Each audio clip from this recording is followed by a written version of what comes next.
Hello guys welcome to BRK నేను మీ నందు and రీసెంట్గా బెట్టింగ్ యాప్స్కి సంబంధించి ఎంతమంది సెలబ్రిటీస్ బయటకు వస్తున్నారో అనేది మనం చూసాము. దీనికి సంబంధించి ఆర్జీవీ అయితే ఒక లేటెస్ట్ కమెంట్ కూడా చేశారు.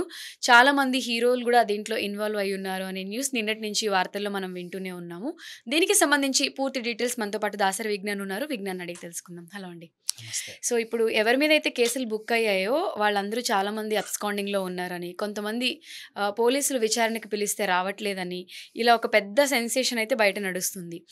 ఇదే టైంలో ఇప్పుడు ఆర్జీవీ ఒక కమెంట్ చేశారు. అసలు ఓవరాల్గా ఈ బెట్టింగ్ యాప్స్ ఇష్యూని ఎలా చూడాలి? యాక్చువల్గా చెప్పాలి అంటే ఒక మంచి హడావిడి చేశారు కదా. లైక్ మనము డ్రగ్స్ గురించి ఎలాగైతే చాలామందికి అవగాహన కల్పించి ఇది తప్పు అని గట్టిగా చెప్పగలిగారో, సైబర్ క్రైమ్ గురించి కూడా చాలామందికి ఇప్పుడు తీసుకెళ్తున్నారు సినిమాల ద్వారా, వాటిలో అండ్ ఫోన్ చేసినప్పుడల్లా వచ్చేవి. అండ్ నెక్స్ట్ అలా బెట్టింగ్స్ యాప్స్ అనేవి కూడా పెద్ద ఎత్తున తీసుకెళ్ళడం అనేది సక్సెస్ అయ్యారు. ఫస్ట్ ఆఫ్ ఆల్ ఈ విషయం ఒప్పుకోవాలి. ఆ తర్వాత ఏమైందంటే ఎప్పుడో 9 ఏళ్ల క్రితం ఎప్పుడో పోయిన జన్మలో చేసిన వాళ్ళందరికీ ఇప్పుడు నోటీసులు ఇస్తున్నారు. సరే వాట్ ఎవర్, అంటే అలా ఇవ్వడం వల్ల అంతమంది పేర్లు వినిపించడం వల్ల విచారణలకు వెళ్తారు. ఎందుకు చేశారండి అంటే అప్పుడు అదేదో లీగల్ అనుకొని చేసామండి, అది తప్పని కదండి. సరేనండి, తప్పని తెలిసి తర్వాత వదిలేసాం, ఇప్పుడు ఏం చేయట్లేదు, ఇక మీదట కూడా చెయ్యం. ఆ హామీ ఏదో లిఖితపూర్వకంగా తీసుకుంటారు, తర్వాత అంతే. మీకు అలా చేసినందుకు అప్పుడు వాళ్ళు ఎంత ఇచ్చారు, లేదంటే అప్పుడు ఏదో కొంచెం పేమెంట్ అది ఏదో ఇచ్చారు, దాన్ని ఇలా ఇలా చేసాం, ఏమో ఇంతే విచారణ. తర్వాత ఇన్ కేసు ఒకవేళ ఎఫ్ఐఆర్ నమోదైతే కోర్టుకు కూడా వెళ్తారు. బాబు ఎందుకు చేశారు, మాది తప్పని మాకు అప్పుడు తెలియదండి, లీగల్గా వాళ్ళు పర్మిషన్లు ఉన్నాయని చెప్తే నేను కూడా లీగల్గానే తీసుకున్నాను.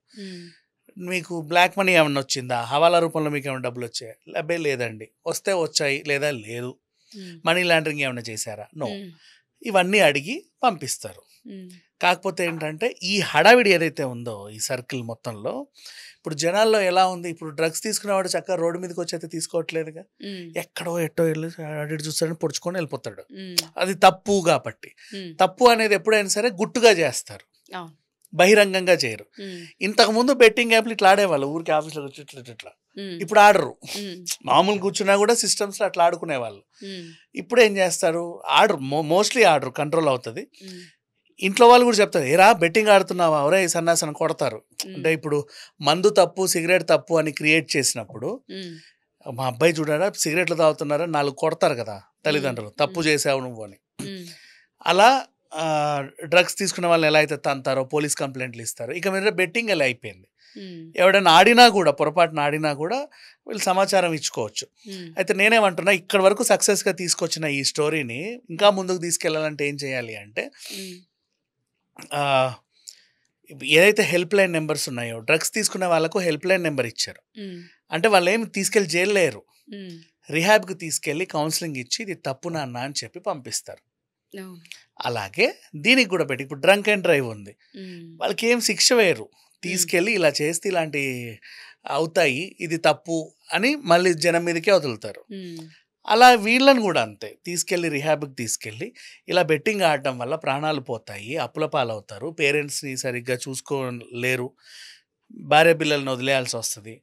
ఇలాంటి సమస్యలన్నీ కొంచెం వాళ్ళకి డాక్యుమెంటేషన్ రూపంలో చూపించేసి వాళ్ళని కూడా ఇక మీదట నేను ఆడను అని ఒప్పించి మళ్ళీ సమాజం మీదకి వదిలేస్తే బెటర్. అప్పుడు ఏం చేయాలి, ఇప్పుడు మనం ఉన్నాము, తెలిసి చుట్టుపక్కల ఎవడన్నా ఆడుతున్నాడు అనుకో ఇటో అటో, మనం ఆ హెల్ప్ లైన్ నెంబర్కి సమాచారం ఇచ్చి వాళ్ళు వచ్చి వీడిని పట్టుకొని వెళ్ళిపోతారు. ఏరా బెట్టింగ్ ఆడుతున్నావు అంటే అదే లేదండి ఇంకెప్పుడు ఆడను, దట్స్ ఆల్. అంటే ఈ విధంగా చేయొచ్చు. ఇప్పుడు ఆర్జీవీ చెప్పింది ఏంటంటే సెలబ్రిటీ ఎప్పుడో చేసిన వాళ్ళ దానికి ఇప్పుడు నోటీసులు ఇచ్చి వాళ్ళందరినీ ఇబ్బంది పెడుతున్నారు. న్యూస్లలో వాళ్ళు ఏదో పెద్ద చాలా అంటే చేయకూడని నేరం చేసినట్టు, రేపు తెల్లారితేనే ఉరి శిక్ష వేసేస్తాం అన్నట్టుగా చేస్తున్నారు. అలా కాకుండా వాళ్ళని పిలిపించి ఇది తప్పండి ఇంకెప్పుడు చేయకండి అంటే ఇట్స్ ఓకే, అయిపోతుంది. ఆయన చెప్పింది అదే. ఇప్పుడు తప్పని తెలిస్తే వీళ్ళు కూడా చేయరు, నువ్వు చెప్పిన తర్వాత కూడా మళ్ళీ వాళ్ళు చేశారనుకో అప్పుడు అది తప్పు, నువ్వు శిక్షార్హుడివి, నిన్ను తీసుకెళ్ళి అరెస్ట్ చేయొచ్చు, ఏమైనా చేయొచ్చు. గతంలో ఇప్పుడు ప్రకాష్ రాజ్ గారు ఒక వివరణ ఇచ్చారు, ఏమని, నేను 2015లో ఒక యాప్కి ప్రమోషన్ చేశాను, రమ్మీ దానికి రానా తను కలిసి చేశారు. అప్పుడు అది తప్పని నాకు తర్వాత నేను అనుకొని 2016 వాళ్ళ దగ్గర నెక్స్ట్ ఇయర్ కాంట్రాక్ట్ రద్దు చేసుకున్నా. అండ్ నా ఫోటోలు కానీ నా వీడియోలు కానీ వాడొద్దని వాళ్ళకి చెప్పాం. కొన్నేళ్ల తర్వాత 7 ఏళ్లకో 8 ఏళ్లకో ఆ కంపెనీ ఇంకొకరికి అమ్ముడు పోయింది. హ్మ్. అప్పుడు వాడి దగ్గర ఉన్న ఫుటేజ్ ఇది మనదే కదా అని చెప్పి వాడు మళ్ళీ వాడాడు. హ్మ్. అలా వాడినందుకు కూడా ప్రకాష్ రాజ్ నా అనుమతి లేకుండా వాడాడని కోర్టులో కేసు కూడా వేయడం జరిగింది. హ్మ్. ఇదెంతమందికి తెలుసు? ఇది తెలీదు, మేము చెప్తే కానీ తెలిసింది కదా హ్మ్. అని వీళ్ళు. నెక్స్ట్ పాపం నిన్న ఉండండి నేను వెళ్ళి దీని సంగతి ఏంటో చూస్తాను అని చెప్పేసి ఈవిడెళ్ళింది విష్ణుప్రియ. హ్మ్. వాళ్ళు ఫోన్ తీసుకున్నారు. విష్ణుప్రియ ఫోన్ తీసుకున్నారని అందరు చెప్పగానే మిగతా వాళ్ళు కూడా వెళ్ళే వాళ్ళు ఆగిపోయింటే వీళ్ళు ఏమనుకున్నారంటే కట్టకట్టుకొని వెళ్ళి హ్మ్. ఏమంటారులే పోలీసులు, ఇప్పుడు మనము తప్పేం అప్పుడు ఏదో చేసామండి ఇప్పుడు చేయట్లేదు, అది తప్పని తెలిసి మేము చేయమని చెప్తే వదిలేస్తారులే అని వీళ్ళు అన్నారు. హ్మ్. ఎలాగో వచ్చావు కదా అని చెప్పి ఫోన్లు తీసుకుంటున్నారట అని చెప్పి మిగతా వాళ్ళు వెళ్ళట్లా. హ్మ్. ఇప్పుడు వీళ్ళు యూట్యూబర్లు డిఫరెంట్ కంట్రీస్కి వెళ్ళిపోయారు. హ్మ్. వీళ్ళు డిఫరెంట్ కంట్రీస్లో ఉన్నారు అని చెప్పేసి ఆ అన్వేషణ గాడు వాగుతున్నాడు, హ్మ్. దుబాయ్లో ఉన్నారు వీళ్ళు అని. అవును. అని వాడు చేసేదంతా ఎలిగేషన్, వాడిని ఏమో నమ్మాల్సిన అవసరంలా. ఎందుకంటే వాడు చెప్పేది ఏంటి, ఇప్పుడు హర్షసాయి కూడా ఓపెన్గా చెప్పాడు నాకు 60 లక్షలు వచ్చాయండి అని ఒక వీడియోలో చెప్పాడు తను ఇంటర్వ్యూలో. హ్మ్. 60 లక్షలు కాదు వీళ్ళకి 10 కోట్లు వచ్చాయి హవాలా రూపంలో దుబాయ్లో అని ఈయన చెప్పాడు. హ్మ్. Wrong allegation. ఎలా అంటే ఫస్ట్ ఆఫ్ ఆల్ 10 కోట్ల రెమ్యునరేషన్ ఇచ్చే ఫిగర్ అయితే కాదు. హ్మ్. ఎందుకంటే 10 కోట్ల రెమ్యునరేషన్ ఇవ్వాలంటే ఆయన రజనీకాంత్ అమితాబ్ బచ్చన్ పెట్టుకోవాలి. హ్మ్. అమితాబ్ బచ్చన్ రజనీకాంత్ పెట్టుకున్నా కూడా 10 కోట్లు పెట్టి వాళ్ళ యాడ్ తీరు. హ్మ్. ఆ స్తోమత లేదు కాబట్టే ఇన్ఫ్లుయెన్సర్స్ దగ్గరికి వచ్చారు వాళ్ళు. ఓకే. లేదంటే వాళ్ళు చిరంజీవి అమితాబ్ బచ్చన్ పెట్టి పలుకులలో కేసరి యాడ్ వస్తుందిగా మొత్తం. హ్మ్. అవును. అట్లా అట్లా ఆ డే సెలబ్రిటీలు పెట్టుకునేవాళ్ళు. హ్మ్. ఆ బడ్జెట్ లేక వీళ్ళు చిన్న బడ్జెట్కి చిన్న వాళ్ళని పెట్టుకున్నారు. ఇది నెంబర్ 1. హ్మ్. నెక్స్ట్ వాడు ఏం చెప్పాడంటే ఇట్లా చించి పుష్ప లాగా అక్కడికి వెళ్ళి ఇస్తారు, నోట్ మ్యాచ్ అయ్యాక వీళ్ళకి డబ్బులు ఇస్తారు అని. హ్మ్.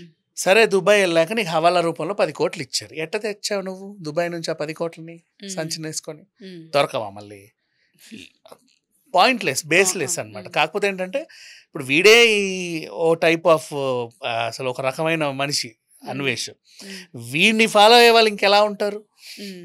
అవును. తెలిసిందేగా. సో వాళ్ళు నమ్ముతారు. ఈ వైన్ షాప్ వెనకాల తాగేవాళ్ళు, హ్మ్. అరుగుల మీద కూర్చొని సొల్లు కబుర్లు వేసుకునే వాళ్ళు ఉంటారు. హ్మ్. వాళ్ళు నమ్ముతారు కాబట్టి వీడు ఏది పడితే చెప్పేస్తున్నాడు అంతే. ఆ!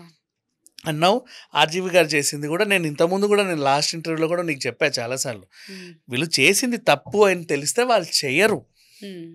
ఇప్పుడు ఇన్ఫ్లుయెన్సర్స్ అందరూ కూడా ఒక కంపెనీ వచ్చింది, హ్మ్. ఈ కంపెనీ లీగల్గా లైసెన్స్ పొంది ఉండింది, హ్మ్. వాళ్ళు గవర్నమెంట్ ట్యాక్స్ కడుతున్నామని చూపిస్తున్నారు, హ్మ్. నీకు చెక్ రూపంలో ఇస్తున్నారు, నీకు టీడీఎస్ కట్ చేస్తున్నారు. హ్మ్. ఆ ప్రోడక్ట్ లీగల్ అని వాళ్ళు చెబితేనే వీళ్ళు దాన్ని ప్రమోట్ చేశారు. హ్మ్. అది లీగల్ అని వాళ్ళు ఎందుకు చెప్పారు అంటే దీన్ని మళ్ళీ ఎక్కడికో వెళ్ళదు. దీనికి సూత్రధారి కేటీఆర్ లాస్ట్ 10 years ఉన్నాడు కదా ఐటీ మినిస్టర్గా. హ్మ్. ఏం చేశాడంటే ఏ కంట్రీలో వీటికి పర్మిషన్స్ లేవో ఆ వింత అయినా సరే వాళ్ళ ఆఫీసులు నెలకొల్పాలి, హ్మ్. అవన్నీ తీసుకొచ్చి ఇక్కడ పెట్టాడు ఐటీ కారిడార్లో. హ్మ్. ఐటీని విస్తరించాను అని చెప్పి వాళ్ళందరూ కూడా ఏం చేశారు, మంచిగా లీగల్గా వీళ్ళకి ట్యాక్సులు పే చేస్తా, రెంట్లు కడతా, అఫీషియల్గా కూర్చొని బెట్టింగ్ యాప్స్ రెడీ చేసుకున్నారు. హ్మ్. ఆ టైంలోనే బాగా ప్రమోట్ అయ్యాయి ఇవి. హ్మ్. సో ఇంతమంది చేస్తున్నారంటే ఇది లీగల్ అనుకొని పాపం వీళ్ళు భ్రమపడి చేశారు. హ్మ్. అది నిజంగా తప్పు. ఇప్పుడు రేవంత్ రెడ్డి గారు తప్పు అన్నారు కాబట్టి ఓకో ఇది తప్ప.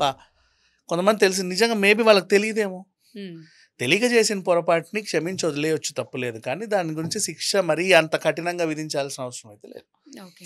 తప్పని తెలిసినా కూడా వాడు మళ్ళీ చేస్తే అప్పుడు మీరు ఎలాంటి యాక్షన్ తీసుకున్నా పర్లా. హ్మ్. అది సో ఓవరాల్‌గా ఆర్‌జీవి గారు చేసిన కామెంట్స్ కూడా ఒక సైడ్ మనం పాజిటివ్‌గానే చూడాలంట. ఆర్జీవి ఎప్పుడైనా సరే సమాజం గురించి బాగా ఆలోచించే చెప్తాడు నాకు తెలిసినంత వరకు. హ్మ్. అది అర్థం చేసుకునే తీరులో ఉంటుంది. సో మీరు సమర్థిస్తారా కామెంట్స్‌ని? 100%. ఓకే. Thank you.